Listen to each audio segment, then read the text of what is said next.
Hello respected teachers. आज हम बात करते हैं प्रोजेक्ट वीर गाथा 5.0 के बारे में। तो प्रोजेक्ट वीर गाथा की स्थापना 2021 में गैलेंट्री अवार्ड्स पोर्टल के तहत की गई थी, जिसका उद्देश्य वीरता पुरस्कार विजेताओं की बहादुरी के कार्यों और इन बहादुर दिलों की जीवन कहानियों का विवरण छात्रों के बीच में प्रसारित करना था, ताकि देशभक्ति की भावना को बढ़ाया जा सके और छात्रों में नागरिक चेतना के मूल्यों को स्थापित किया जा सके। तो जो ये प्रोजेक्ट वीर गाथा है, ये 2021 से चलता आ रहा है और प्रत्येक वर्ष जो है उसके पश्चात इसके अंदर हर एक साल जो है बच्चों के लिए गतिविधियां आयोजित की गई हैं, जिसमें अगर हम पिछले साल की बात करें तो 2024-25 में लगभग 1.76 करोड़ लोगों ने इसमें भाग लिया था। तो जो 4.0 का सम्मान समारोह था, यानी कि पिछले साल का, उसके अंदर माननीय शिक्षा मंत्री जी ने कुछ और नए जो चीजें हैं इसके अंदर इनिशिएटिव्स ऐड करने का जो है निर्देश दिए थे, और उसी का पालन करते हुए अब जो है रक्षा मंत्रालय यानी कि मिनिस्ट्री ऑफ डिफेंस ने शिक्षा मंत्रालय यानी कि मिनिस्ट्री ऑफ एजुकेशन के सहयोग से अब 2025-26 के दौरान प्रोजेक्ट वीर गाथा 5.0 शुरू करने का निर्णय लिया है। तो चलिए हम जान लेते हैं कि स्कूल स्तर पर आप बच्चों के लिए किस तरीके से गतिविधियां करवाएंगे, किस तरीके से प्रतियोगिताएं आयोजित करेंगे। तो ये जो है इसके अंदर जो गतिविधियां या कॉम्पिटिशन्स है वो क्लास तीसरी से लेकर 12वीं तक के बच्चों के लिए रहेंगे और अलग अलग कैटेगरी वाइज रहेंगे। सबसे पहले हम बात करते हैं कक्षा तीसरी से 5वीं के बच्चों के लिए। ये हमारा प्राथमिक चरण रहेगा। तो कैटेगरी फर्स्ट जो है, जो कि तीसरी से 5वीं के बच्चों के लिए है, उसके अंदर गतिविधि रहेगी कविता और अनुच्छेद, जो कि 150 शब्दों में हो सकते हैं, और या फिर बच्चे बना सकते हैं पेंटिंग और ड्राइंग। अब इसके लिए विषय क्या रहेगा, अध्यापक क्या करेंगे, बच्चों को जो वीरता पुरस्कार विजेता हैं उनके जीवन के बारे में बताएंगे, उनके बारे में सुनाएंगे बच्चों को, ठीक है, ताकि बच्चों को उनके बारे में पता लगे। और उसके बाद बच्चे उनमें से किसी भी एक जो वीरता पुरस्कार विजेता है उसे अपना आदर्श मानकर उनके बारे में लिखेंगे कि उनके जीवन से बच्चे ने क्या सीखा है, ठीक है, या वो उनसे जुड़ा हुआ उनका चित्र ड्राइंग या पेंटिंग के तौर पर बना सकते हैं। इसके बाद अगर हम बात करें सेकंड जो है कैटेगरी, वो रहेगी कक्षा 6 से 8 के बच्चों के लिए, यानी कि मध्य चरण। तो 6 से 8 के बच्चों के लिए कॉम्पिटिशन्स या गतिविधियां क्या रहेंगी, कविता या अनुच्छेद जिसकी शब्द सीमा रहेगी 300 शब्द। तो बच्चे जो है 6 से 8 वाले 300 शब्दों के अंदर कविता या अनुच्छेद लिख सकते हैं, पेंटिंग या ड्राइंग बना सकते हैं, या फिर वो जो है मल्टीमीडिया प्रस्तुति भी कर सकते हैं। अब कक्षा 6 से 8 के बच्चों के लिए क्या विषय रहेगा कि कोई भी वीरता पुरस्कार विजेता, अध्यापक जो है बच्चों को वीरता पुरस्कार विजेताओं के बारे में बताएंगे, और बच्चा जो है उनमें से किसी भी एक वीरता पुरस्कार विजेता के बारे में कविता या अनुच्छेद लिखेगा कि उन्होंने हमारे देश के लिए जो सर्वोच्च बलिदान दिया। अगर बच्चे को उनकी स्मृति को जीवित रखने का अवसर मिले तो वो क्या करेगा, किस तरीके से उनकी स्मृति को वो जीवित रखेगा, ठीक है। तो इस विषय के ऊपर कक्षा 6 से 8 के बच्चों को या तो कविता लिखनी होगी या अनुच्छेद, या वो ड्राइंग पेंटिंग भी बना सकते हैं, और या फिर मल्टीमीडिया के माध्यम से वो अपनी वीडियो भी बना सकते हैं। तीसरी कैटेगरी हमारी है कक्षा 9वीं से 12वीं के लिए, जो है माध्यमिक स्तर। तो माध्यमिक स्तर यानी कि कक्षा 9वीं से 12वीं के बच्चों के लिए जो कॉम्पिटिशन्स या जो एक्टिविटीज हैं वो रहेंगी कविता और निबंध, जिसकी शब्द सीमा रहेगी 750 शब्द, या फिर बच्चा बना सकता है ड्राइंग और पेंटिंग और मल्टीमीडिया प्रस्तुति। अब 9वीं से 12वीं के बच्चों के लिए जो विषय है वो क्या है, भारत के योद्धाओं की अदम्य वीरता और सैन्य रणनीतियां। उदाहरण के लिए कलिंग के राजा खारवेल, पृथ्वीराज चौहान, शिवाजी, 1857 के प्रथम स्वतंत्रता संग्राम और आदिवासी विद्रोह के योद्धा इत्यादि। तो इनमें से किसी भी एक योद्धा के बारे में जो है 9वीं से 12वीं के बच्चे लिखेंगे, जो जिनसे वो सबसे ज्यादा प्रेरित हुए हों।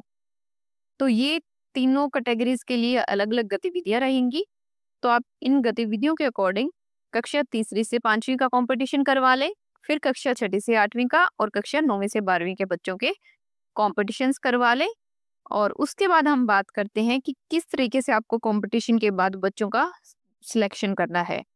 तो ये जो सिलेक्शन है आपको ये 15 अक्टूबर से पहले पहले आपको कंप्लीट कर लेना है। ये कॉम्पिटिशन्स करवा के 15 अक्टूबर से पहले आपको माई जीओवी पोर्टल के ऊपर जो है बच्चों की एंट्रीज करनी है, जो उन्होंने बनाई है या जो उन्होंने कविताएं लिखी हैं उन चीजों की।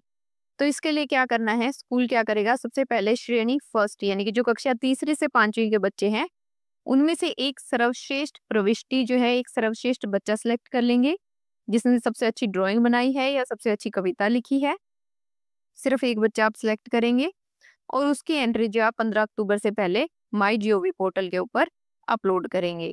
इसी तरीके से श्रेणी 2 यानी कि कक्षा 6 से 8 में से भी एक सर्वश्रेष्ठ प्रविष्टि जो है वो आप सिलेक्ट करेंगे।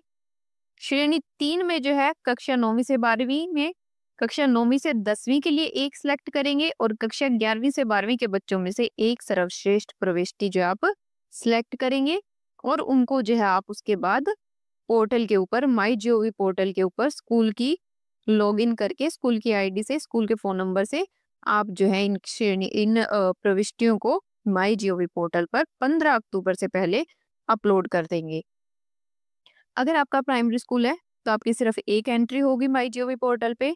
अगर आपका मिडिल स्कूल है तो भी सिर्फ एक एंट्री होगी कक्षा 6 से 8 के लिए। अगर आपका हाई स्कूल है या सीनियर सेकेंडरी स्कूल है तो आपकी 3-3 एंट्रीज रहेंगी, एक 6 से 8 के लिए और हाई स्कूल में कक्षा 9वीं से 10वीं में से एक। अगर सीनियर सेकेंडरी स्कूल है तो 3 एंट्री, 6 से 8 में से एक, 9वीं 10वीं में से एक और 11वीं 12वीं में से एक एंट्री।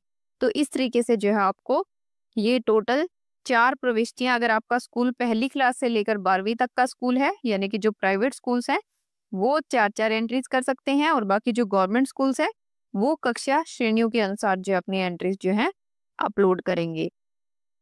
अब जब आप 15 अक्टूबर तक ये अपलोड कर देंगे तो 17 अक्टूबर से लेकर 10 नवंबर के बीच में जिला स्तरीय मूल्यांकन होगा, जिसमें जिला स्तर पर जो है विभाग के द्वारा कुछ अधिकारी नियुक्त किए जाएंगे जो इन प्रविष्टियों का मूल्यांकन करेंगे और उसके बाद जिला स्तर से वो जो है सर्वश्रेष्ठ प्रविष्टियों को आगे माई जीओवी पोर्टल के माध्यम से राज्य स्तर पर फॉरवर्ड कर देंगे। तो राज्य स्तर का जो मूल्यांकन है वो होगा 12 नवंबर से लेकर 30 नवंबर 2025 के बीच में और लास्ट में जो राज्य स्तर की टीम बनेगी वो प्रविष्टियों का मूल्यांकन करके राष्ट्रीय स्तर पर उन्हें फॉरवर्ड करेगी।